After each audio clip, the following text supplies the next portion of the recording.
Despite all of that rail transport, Adelaide's dominant mode of public transport is the buses.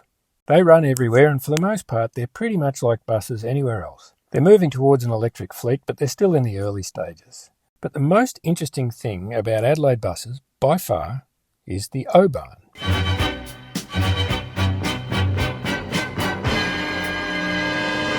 The O-Bahn is a 12-kilometre long guided busway that runs into the northeastern suburbs. The first section, opened in 1986, ran to Paradise, and it was extended further north to Tea Tree Plaza in 1989, and a tunnel to bring its southern end into the city streets opened in 2017.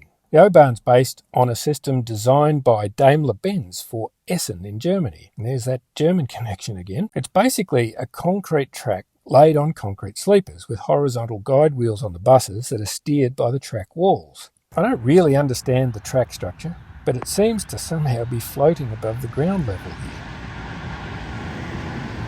Well, I can answer that one for you, Chris. But first, permit me to take the chance to tell the story of how the O-Bahn came to be, because it gives us a chance to talk about a veritable cheeseboard of delights. We've got guys, a neat summary of late 20th century transport politics, more guys, the consequences of an oil crisis resulting from US and Israeli hubris, the desperation of the auto industry, small cars versus big cars, buses versus trams, all things that we love to chat about in Rail Natter and indeed are very familiar with today. We have to start, though, with post-World War II Adelaide, because in the 20 years after the war, the population of the city doubled, and the number of motor vehicles registered in the city area increased by 43 times. In 1955, 10 years into that expansion, the state government under Premier Sir Thomas Playford, odd name, here's a guy, established a town planning committee and commissioned a coordinated plan to guide the future development of Adelaide.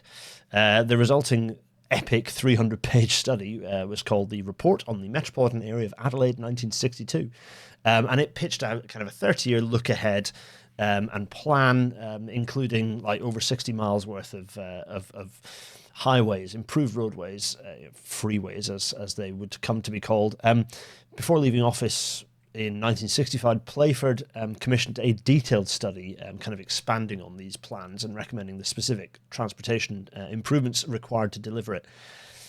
That was the 1968 Metropolitan Adelaide Transport Study, or MATS, that envisaged about 100 miles of freeways, 10 of them, in fact, crossing this way, that way across the city. It did include a rapid rail network and an underground city loop railway.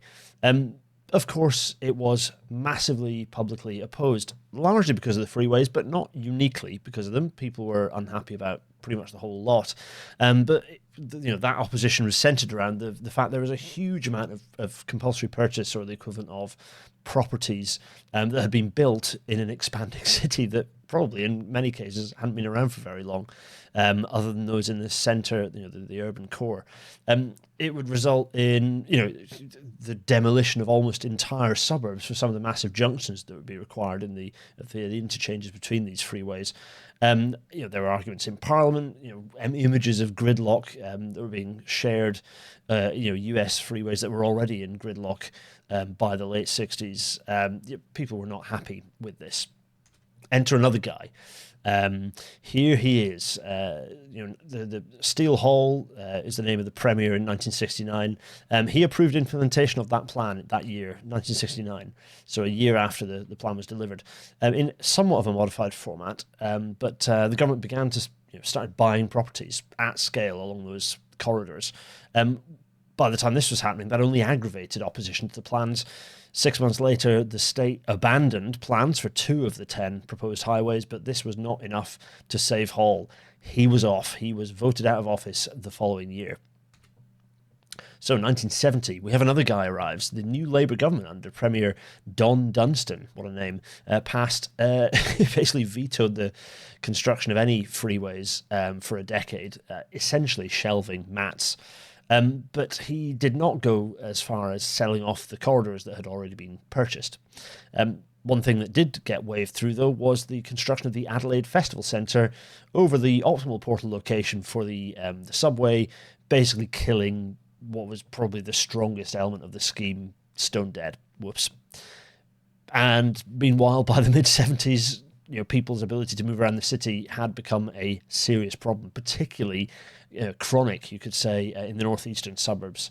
The population of the Tea Tree Gully suburb alone had increased 20 times in 20 years. That's an enormous amount of population growth along these corridors. The corridor of land that had already been purchased for the one of the major freeways under the MATS proposals along the River Torrens, I might be pronouncing that wrong. Adelaide folk shout at me. Was the subject of a new proposal. There was a new proposal made in the mid-70s, 1973 specifically, when the State Director General of Transport suggested building a kind of a suburban rail line that would connect up to from central Adelaide to Modbury along that corridor. Becoming part of the Adelaide railway system that Chris has beautifully described already. So this started getting explored. A study called the North East Adelaide Public Transport Review, NEPTR, oh dear, considered heavy rail as an option. It considered light rail. It considered busways and indeed a freeway. And the conclusion was that a light rail line or a busway would be the most viable. Where have we heard this before? And so the state government decided to go for light rail, not using these cars. These were the old cars because they decided to extend the existing historic Glenelg tramline, connecting up with kind of feeder buses at the various stations along the route, allowing some level of transfer onto the line. Once again, we found ourselves seeing trams being used instead of metros or suburban rail lines, but there we go. So this was going to be an excuse to purchase a fleet of new light rail vehicles to replace the H-type trams that were from the late 1920s, I think. So it was an opportunity to renew that system and kind of expand the use of the Glenelg tram line more broadly. Talking of broad, that's how the public opposition was at this point. They were equally very unhappy about this. Lots of complaints about noise along that corridor, and the Adelaide City Council objected to the plan on the basis that it would make a mess of their beautiful city centre and how wonderfully it was laid out. So not going well. In response, government decided, we'll change the plans, we'll put the line underneath the city, it'll increase the costs massively, fine, but we're going to do it. We might have a system that ends up looking a bit like this. And indeed, test drilling commenced to start building this tunnel. But the entire light rail project was halted in 1980 after the new Premier, spoiler alert, appointed Michael Wilson, it's another guy, an opponent of the plan, as Transport Minister. So, yes, because in 1979, the Liberal Party won government on a platform of fiscal conservatism. That's 1979, that sounds familiar. And the new Premier, David Tonkin, committed his government to selling off all of the land acquired for the MATS plan, ensuring that even if the needs or public opinion changed, any chance of any decent kind of public transport expansion was going to be made totally impossible. Great work. But we get ahead of ourselves. We have to talk about Daimler-Benz, or Daimler-Benz, as we're perhaps more familiar with pronouncing it in the Anglosphere. Jump back to, in the aftermath of World War II, greater affluence had been spreading across Europe, and a greater number of people had wanted to own larger and higher quality cars. Many car makers, including the nationalised British Leyland, that's another story, and Daimler-Benz, had been retooling to sell an increasing number of large luxury saloons and sedans to a greater slice of society. By the early 1970s, this was the plan, sell larger vehicles with a lot higher markup for more profit. Sound familiar? Because the auto industry is doing it again.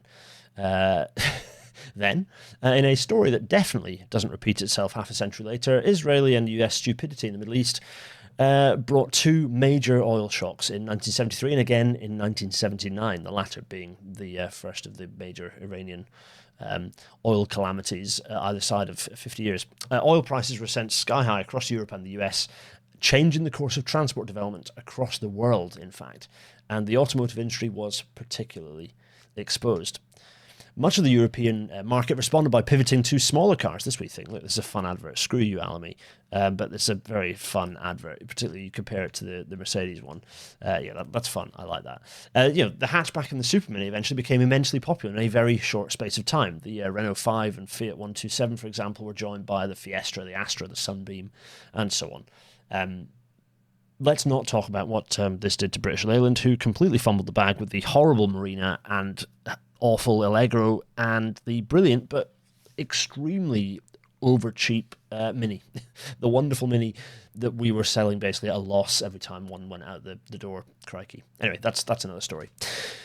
Meanwhile, you'd think that a European luxury car brand would rapidly suffer, but actually, by undercutting the flailing US domestic auto market, which was in basically free fall by the mid-70s, and by innovating with new efficient diesel engines, Daimler-Benz actually did very well for itself.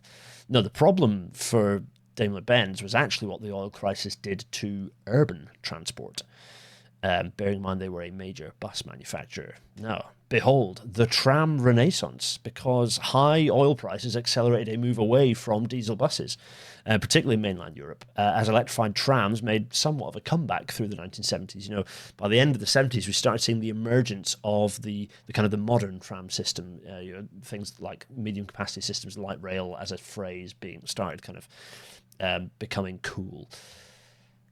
Benz needed to protect their massive share of the public transit market via their bus manufacturing arms. But how? How would they do this? Well, innovation, of course. They invested in or bought out providers of the elements of what they pitched as a complete mass transit solution, the O-Bahn.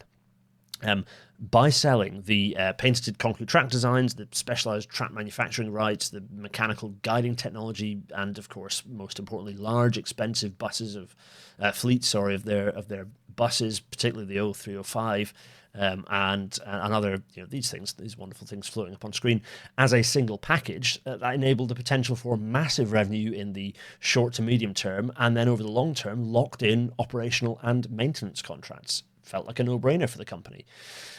They would do so without competing with the heavy rail incumbents, particularly Siemens, and Benz could pitch against the tram builders. They did so with a trial system, which we're seeing here in Essen, giving the world its first modern guided busway. There'll be some pictures of it. Oh, look, a trolley bus. Look at that. That's nice. This video you can find on YouTube. Just search Essen O-Bahn or Mercedes-Benz Essen O-Bahn. You get some really nice videos of. You get the whole of the Mercedes-Benz pitch video. And look, here they are. Look. You can buy our buses. Look, all the pieces of our buses you can buy. Everyone, look. So here they are. Pitching hard. And you'd think, looking at this is a fun video. Yeah, so you'd see, look, all the different designs of bus, and here they are. And there it is running on the guideway, and you'd think, okay, brilliant, that's got to work really well. It was a disaster, with high maintenance costs, regular derailments, and poor capacity. Dismantling the thing started in 1995, only 15 years after services started. And by 2010, the Essen O-Bahn was completely gone. It had been replaced entirely by either tram systems of varying Germanic flavours, or by full suburban rail. So RIP. We must return to Oslo, because in the late 70s, with the light rail project officially murdered, the new Liberal government sent a delegation to Essen to examine the O-Bahn system in operation. They fell for it and gleefully returned home having solved everyone's problems, or so they thought. Construction began in 1983 for the first section that Chris has already said, went up to Paradise Interchange, and despite a change in government in 1982, there was some uncertainty, but the next government, the John Bannon government, after some consultation, decided to crack on with Stage 1 and proceeded with Stage 2 to Tea Tree Plaza. And by 1989, the whole system had opened. And did it fail? No, it didn't, actually.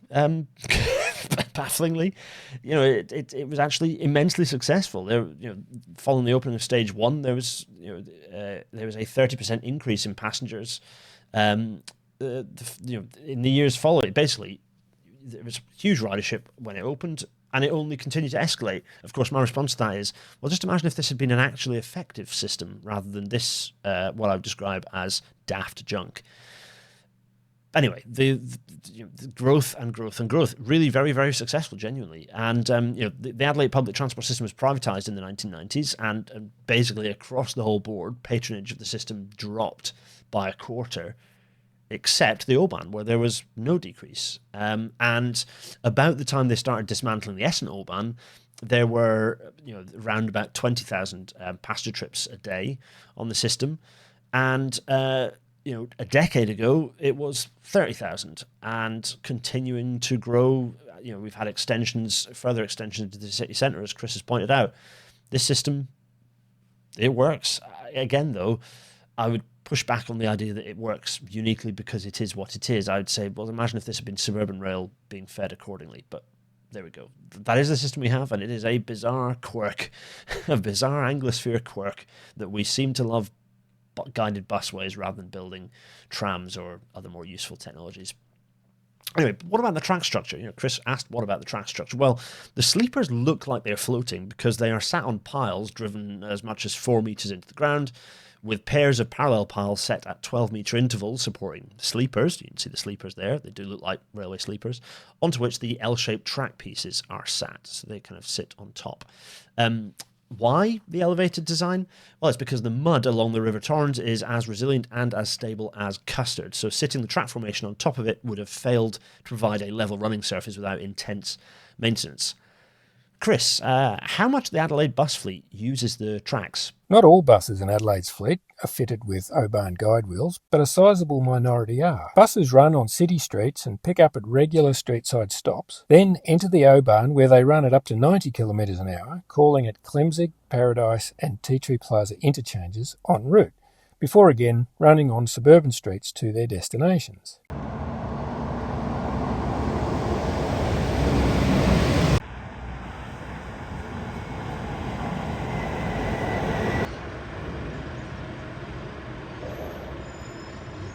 The semi-express one-seat ride from suburbs to the city is popular with commuters and the journey is reliable. There are also large commuter car parks at the interchanges along the way, with Joni Mitchell having predicted it all those years ago when they really actually did pave Paradise to put up a parking lot. There have been occasional derailments, or would they be detractments, over the years, including right here at Clemzig. There's that German again. But generally speaking, it's been very safe. Hanging precariously near Clemzig interchange just after 9 this morning.